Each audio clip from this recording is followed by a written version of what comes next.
할렐루야. 우리 할렐루야 찬양대의 찬양, 또 신뢰악단의 연주 하나님께서 기쁘게 받으신 줄로 믿습니다.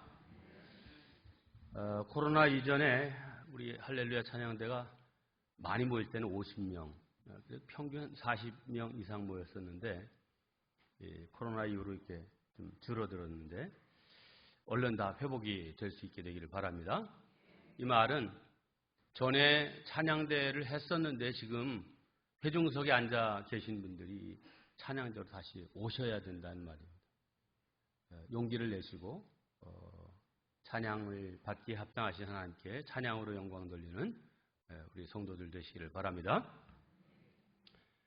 오늘 예배드리시는 우리 모든 성도들에게 이사야 선지자를 통해서 약속하신 대로 여호와 안에서 즐거움을 누리고 또 땅의 높은 곳으로 올려주시고 야곱의 기업으로 복주시는 그런 은혜가 충만한 이 예배가 되기를 바랍니다.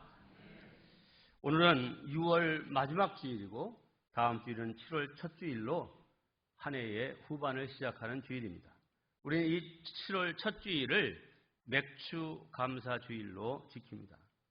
지난 반년을 지켜주신 하나님의 은혜에 감사하고 또 살아갈 후반기에도 여호와의 이레의 축복으로 예비하시고 준비해 주실 것을 믿고 감사하는 마음으로 풍성한 감사를 드리는 성도들 되시기를 바랍니다. 지난 5월 5일 무려 3년 4개월 만에 세계보건기구 WHO가 코로나 팬데믹을 이제 끝났다, 엔데믹을 선언했습니다. 물론 아직도 코로나가 완전히 없어진 것은 아니지만 일반적인 감염병 수준에서 통제 관리가 가능케 되었다는 의미입니다.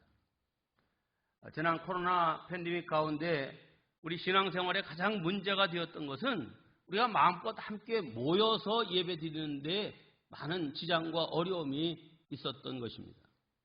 이제 엔데믹이 되었으니 걱정과 염려를 떨쳐버리고 열심히 모여 예배드리고 또 석회와 선교회 등 이 소그룹 활동을 통해서 하나님께 영광 돌리는 성도들 되시기를 바랍니다.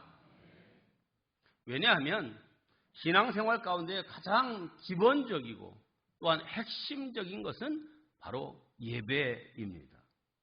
예배가 살아야 교회가 살고 예배가 살아야 성도가 삽니다. 만일 예배 생활이 습관화되고 형식화되고 죽어 있으면 교회도 죽고 성도도 죽게 되어 있습니다. 문제는 예배입니다. 예배의 회복 없이는 삶의 축복이 없습니다. 예배의 회복 없이는 가정의 행복도 없고 예배의 회복 없이는 교회의 부흥도 있을 수 없습니다. 그러므로 교회적으로나 또한 개인적으로 모든 역량을 집중하여 이 예배 회복에 승부를 거는 우리 모든 교회와 성도 되시기를 바랍니다. 첫째, 신앙생활의 기본은 예배입니다. 함께합니다. 신앙생활의 기본은 예배다. 오래전에 인터넷에 떠돌던 유머인데요. 웨이터의 만행이라는 제목의 이야기입니다. 어느 죄수가 감옥살이를 하는 가운데 이 감옥 안에 갇혔으니까 얼마나 지루하고 심심하겠습니까? 그런데 마침 지난주에도 개미 얘기했는데 이 감옥에 개미가 한 마리 들어온 거예요. 그래서 이 죄수가 이 개미를 잡아가지고 이제 이 훈련을 시켜야 되겠다 이렇게 생각을 하고 열심히 훈련을 시켰습니다. 훈련은 다른 게 아니라 차렷 이렇게 명령을 내리면 개미가 탁 이렇게 쓰도록 하는 그런 훈련이었습니다. 드디어 3년 만에 이 개미가 이 사람이 차렷 구호를 붙이면 촥 서는 거예요. 그리고 마침내 이 죄수가 형기를 마치고 감옥에서 출소하게 되었고 이 훈련시킨 개미도 이제 가지고 나왔습니다. 그리고 애인을 만나자마자 이제 감옥에서 훈련시킨 이 개미의 묘기를 보여주었습니다. 식당에서 만났는데 식당 탁자 위에 이 개미를 탁 꺼내놓고서는 개미 보라고. 이 사람이 차렷! 하니까 막 돌아다니던 이 개미가 제자리에 딱 서서 딱 이렇게 서 있는. 이걸 본 애인이 너무 재밌다고 박수를 치면서 좋아했어요. 애인의 이런 반응에 고무된 이 사람이 이 웨이터에게도 이 개미를 좀 보여줘야 되겠다 생각을 하고 이 웨이터가 주문을 받으러 왔는데 웨이터 이 개미를 좀 보라고. 그러니까 이 웨이터가 손님 죄송합니다 하면서 엄지손가락으로 팍 눌러서 죽였어요. 아마 이제 위생 관리를 잘 못한 거에 대해서 질책하는 걸로 착각했던 모양이죠. 세상에 이렇게 차렷 자세를 딱 취할 수 있는 유일한 개미가 죽은 거예요. 이게 웨이터의 만행 전모입니다. 근데 성도 여러분, 오늘 교회 안에도 이런 웨이터의 만행이 기승을 부리고 있다는 사실을 아셔야 됩니다. 무슨 말입니까? 군인들의 제식 훈련에서 이 차렷 자세는 모든 동작의 기본 동작, 기본 자세라 할 수 있습니다. 이 기본 동작인 차렷 자세가 흔들리면 다른 모든 자세가 흔들리게 되어 있습니다. 자, 그렇다면 신앙생활의 기본 자세는 무엇입니까? 그것은 바로 예배입니다. 예배가 흔들리고 예배에서 은혜를 받지 못하면 우리의 신앙생활뿐만 아니라 우리의 모든 생활이 흔들리게 되어 있습니다. 그런데 오늘 우리의 예배를 보면 편의주의적인 발상과 개인주의적인 사고로 인해서 이제 예배의 영성을 죽이는 만행을 서슴지 않고 있습니다. 주일 성수의 전통은 이미 흔들려 버린 지가 오래되었습니다. 저녁 예배나 새벽 기도회를 참여하는 것은 특수한 사람의 일처럼 되어버렸고 그나마 주일에 한 번 드리는 예배조차도 시간도 제대로 지키지 못하고 5분, 10분 늦게 왔다가 축도가 맞춰지기가 무섭게 예배당을 빠져나가는 사람들이 많습니다. 성도의 교제, 봉사와 섬김, 교육과 배움 이런 것들과는 아무런 연관을 맺지 않으면서도 그래도 나는 예배를 드렸다 이렇게 스스로 자위하는 사람이 많은 것입니다. 이것이 예배를 죽이는 성도들의 만행이라고 표현한다면 지나친 표현일까요? 요한복음 4장에서 예수님은 이렇게 말씀하셨습니다. 아버지께서는 자기에게 이렇게 예배하는 자들을 찾으십니다. 예배하는 자들을 찾으십니다. 여기 찾으시니라라고 하는 이 단어는 제테오라고 하는 단어인데 이것은 그냥 설렁설렁 찾는 게 아니라 아주 집요하게 찾는 것을 표현할 때 쓰는 단어입니다. 즉 잃어버린 것이나 혹은 자기와 관계를 맺고 싶은 사람을 성심껏 혹은 마치 수색하듯이 샅샅이 찾는 행동을 말합니다. 그런데 하나님께서 이렇게 예배하는 자를 찾으신다는 말은 역설적이게도 하나님께 그렇게 예배하는 자를 찾기가 어렵다라고 하는 그런 뜻을 내포하고 있습니다.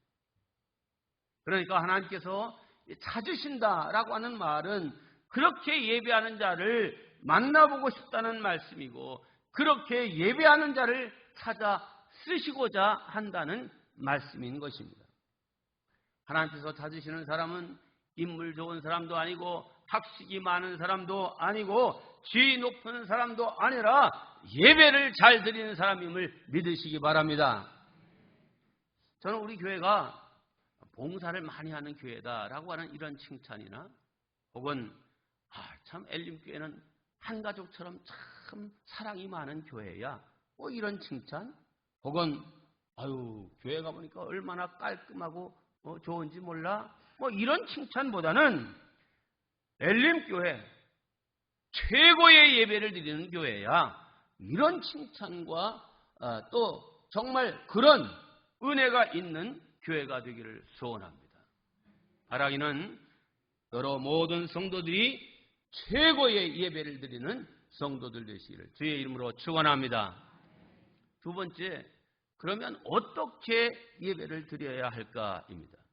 함께합니다. 어떻게 예배를 드려야 할까? 오늘 두 군데 성경 본문을 읽었습니다. 로마서와 요한복음. 자, 그런데 첫 번째 본문인 로마서에서는 이렇게 하라고 말씀하고 있습니다. 로마서 12장 1절로 2절입니다. 그러므로 형제들아, 내가 하나님의 모든 자비하심으로 너희를 권하노니 너희 몸을 하나님이 기뻐하시는 거룩한 산 제물로 드리라. 이는 너희가 드릴 영적 예배니라. 너희는 이 세대를 본받지 말고 오직 마음을 새롭게 함으로 변화를 받아 하나님의 선하시고 기뻐하시고 온전하신 뜻이 무엇인지 분별하도록 하라. 여기서 세 가지를 우리에게 요구하고 계십니다. 첫째는 우리의 몸을 산 제물로 드리라는 것입니다. 자, 우리의 몸이 하나님께 바쳐지는 제물이 되어야 한다는 말씀입니다. 어떻게 해야 우리의 몸이 제물이 되는 걸까? 그런데 중세교부 크리소스톰이 이렇게 여기를 해설했습니다. 어떻게 우리의 몸이 제사가 되는가? 눈으로 악한 것을 보지 아니하고 그것으로 제물이 되게 하라. 혀로 더러운 말은 아무 말도 하지 아니하고 제물이 되게 하라. 내 손으로 불법한 일을 행하지 말고 번제가 되게 하라. 그러나 그것으로 족한 것이 아니다. 우리는 선행도 해야 한다. 손으로 구제하고 입으로 찬송하고 귀로는 성경의 모든 교훈을 들어야 한다 했습니다. 그렇습니다. 우리의 손과 발, 눈과 귀와 입 모든 지체가 하나님께서 받으시기에 합당한 사람이 되어야 됩니다. 제물은 금이 없고 깨끗한 것이어야 합니다. 우리의 모든 삶, 우리의 모든 몸의 지체가 하나님 받으시기에 합당한 그런 제물된 예배자들이 다 되시기를 바랍니다. 두 번째, 이 세대를 본받지 않아야 합니다. 사실 우리가 매일 보고 듣고 생활하는 것이 세속 안에서 살아가고 있습니다. 자, 요즘은 참 이 공기 중에도 오염물질이 많다 보니까 아침에 깨끗한 하얀 이 와이셔츠를 입고 나와서 하루 종일 이제 생활하다가 저녁에 집에 가서 이 와이셔츠를 벗어보면 무슨 목에 때가 그렇게 있는 것도 아닌데 이 목 주변이 까맣고요. 옷 소매도 까맣게 된 것을 볼 수 있습니다. 자, 우리가 타락한 세상에 살다 보면 알게 모르게 인식하지 않는 채 그냥 세속에 물들게 되는 것입니다. 그러나 다니엘과 그 세 친구들 보십시오. 그들은 포로로 바벨론 제국으로 포로로 끌려갔지만 뜻을 정하여 왕의 진미와 포도주로 자기들을 더럽히지 아니하리라 이렇게 결심하고 또 그렇게 살았습니다. 그렇게 살기가 쉽지만은 않았겠죠.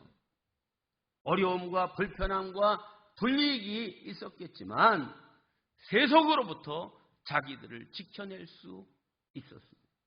그리고 하나님께서는 그들에게 탁월한 지혜와 명철을 주셔서 왕 다음가는 지도자들로 세워주셨습니다. 할렐루야. 세 번째, 하나님의 뜻을 분별할 줄 알아야 한다 그랬습니다. 우리는 여기서 예수님께서 보여주신 모범을 보고 따라 행해야 합니다. 예수님께서는 하나부터 열까지 자기의 뜻대로 하신 적이 없습니다. 전적으로 하나님의 뜻을 따라서 행하셨습니다. 물론 예수님도 육신을 입고 오신 분이기 때문에 십자가의 고난을 당하는 것, 그건 무거운 짐이었고 두렵고 고통스러운 일이었습니다. 그래서 예수님은 겟세마네 동산에서 아버지, 이 쓴 잔을 꼭 내가 마셔야만 합니까? 자, 이 잔을 좀 내게서 옮겨주시옵소서. 이렇게 기도를 했죠. 하지만 곧 이어 예수님은 그러나 내 원대로 하지 마옵시고 아버지의 원대로 되기를 원하나이다.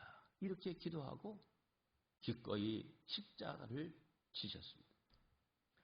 여러분, 그랬더니 하나님께서는 이 예수님의 그 순종을 기뻐하시고 그에 합당한 상을 주셨습니다. 그를 지극히 높여 모든 이름 위에 뛰어난 이름이 되게 하셨고 그 이름 앞에 모든 무릎을 꿇게 하는 그런 역사를 이루어 주셨습니다. 할렐루야. 네, 우리가 육신을 입고 있지만 육신의 정욕과 세상의 뜻을 따라 사는 것이 아니라 하나님이 원하시는 바가 뭔가, 하나님이 우리에게 기대하시는 바가 뭔가, 이것 따라 살아가는 참된 예배자들이 다 되시기를 바랍니다. 두 번째 본문인 요한복음 4장에서는 이렇게 예배하라고 말씀하셨습니다. 두 가지 요구입니다. 영과 진리로 예배하라.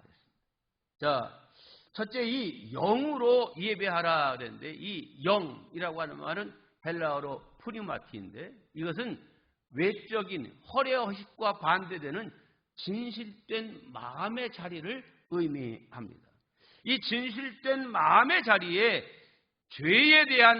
죄의 용서에 대한 감격과 베푸신 은혜에 대한 감사의 마음을 가지고 하나님께 예배드려야 한다는 것입니다. 네, 죄의 용서에 대한 감격, 베푸신 은혜에 대한 감사, 이거 없이 드리는 예배는 그냥 신령한 예배가 아니다. 영적인 예배는 바로 용서에 대한 감격, 은혜에 대한 감사, 이것이 있는 예배가 되어야 됩니다. 어떤 여자 성도가 교회에 오면서 반바지에 배꼽티를 입고 딱 왔어요. 그 안내를 하던 여자 집사님이 깜짝 놀라서 이 자매를 딱 가는 거예요. 아니, 교회 오시면서 어떻게 이런 복장으로 오셨습니까? 그랬더니 이 아가씨 대답할, 하나님은 우리의 중심을 보시길 원하신다. 그래서 제 배꼽을 하나님께 보여드리기 위해서 배꼽티를 입고 왔다. 이러는 거예요. 네, 하나님은 우리의 배꼽을 보길 원하시는 분이 아니라 우리의 마음 중심을 보시길 원하시는 줄로 믿습니다. 그러므로 온 마음과 진심을 가지고 예배드리는 것이 중요합니다. 몸은 예배당에 나와 있지만 마음은 딴 곳에 있다고 하면 그는 마당만 밟고 가는 사람인 것입니다. 오래전에 연속극 대사 가운데 이런 대사가 있었습니다. 넌 내 마음이 보이지 않니? 멋있죠? 넌 내 마음이 보이지 않아? 내가 너를 얼마나 사랑하고 얼마나 그리워하고 애타하는데 이 마음이 넌 보이지 않아? 왜 내 이 사랑을 받아주지 않아? 하는 그런 마음이죠. 자, 우리의 진정한 사랑의 마음, 죄 용서에 대한 감격, 베푸신 은혜에 대한 감사, 이런 마음이 우리 마음속에 가득한 가운데 하나님께 예배드린다고 하면 하나님 그 중심을 보시고 그 예배를 기쁘게 받아주실 줄로 믿습니다. 자, 이런 예배자들이 다 되시기를 주의 이름으로 축원합니다. 두 번째, 진리로 예배하라. 그래서 진리로 예배하라. 이 말씀은 성경의 진리를 토대로 예배드려야 한다는 말씀입니다. 자, 거기에 아무리 큰 정성이 들어있고 간절함이 있다 할지라도 진리와 상관없는 예배라고 하면 사실은 하나님과 아무 상관없는 예배가 되고 마는 것입니다. 여러분 한번 생각해 보십시오. 정화수를 떠놓고 비나이다 비나이다 이렇게 그 우상을 미신을 섬기는 이 사람의 그 정성과 간절함이 더 크겠습니까? 아니면 하나님께 예배드리는 우리의 정성과 간절함이 더 큽니까? 아마 사람마다 답은 다 다를 것이지만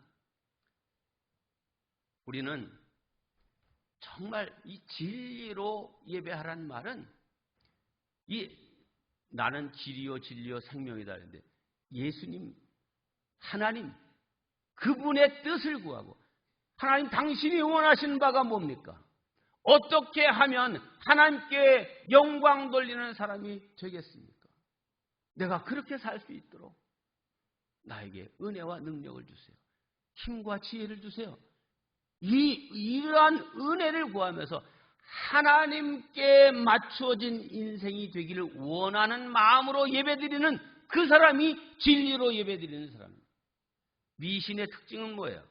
거기에 아무리 간절함과 또 진실이 들어있다 할지라도 그 중심은 다 자기예요. 자기가 복받고 자기가 원하는 바가 이루어지기를 원하는 마음. 만일 우리의 마음이 하나님의 뜻, 하나님의 원하심, 하나님의 기대 이런 거하고는 상관없이 그저 우리도 똑같이 미신을 섬기는 사람과 똑같은 그런 마음으로 자기 본위적인, 자기 중심적인 그런 욕심만 가지고 예배드린다고 하면 그 사람은 진리로 예배드리는 사람이 아닙니다.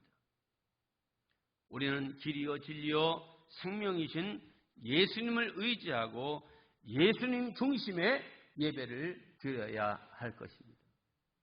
하나님의 뜻을 따라 사는 힘과 능력을 구하고 지혜와 길을 발견하려는 마음으로 드리는 예배자들이 되어야 될 줄로 믿습니다. 우리 군마을 엘림교회 모든 성도들 그런 진리를 구하는 예배자들이 다 되시길 주의 이름으로 축원합니다. 네, 마지막 세 번째, 예배의 회복은 모든 것의 회복의 출발점입니다. 함께합니다. 예배의 회복은 모든 것의 회복의 출발점이다. 네. 예배에 실패하면 모든 것이 실패로 돌아갑니다. 우리는 창세기 4장에서 이 사실을 명확하게 볼 수 있습니다. 가인과 아벨의 제사입니다. 두 사람 다 같이 예배를 드렸습니다. 그런데 하나님께서는 아벨과 그 제물은 받으셨지만 가인과 그 제물은 받지 않으셨다 그랬습니다.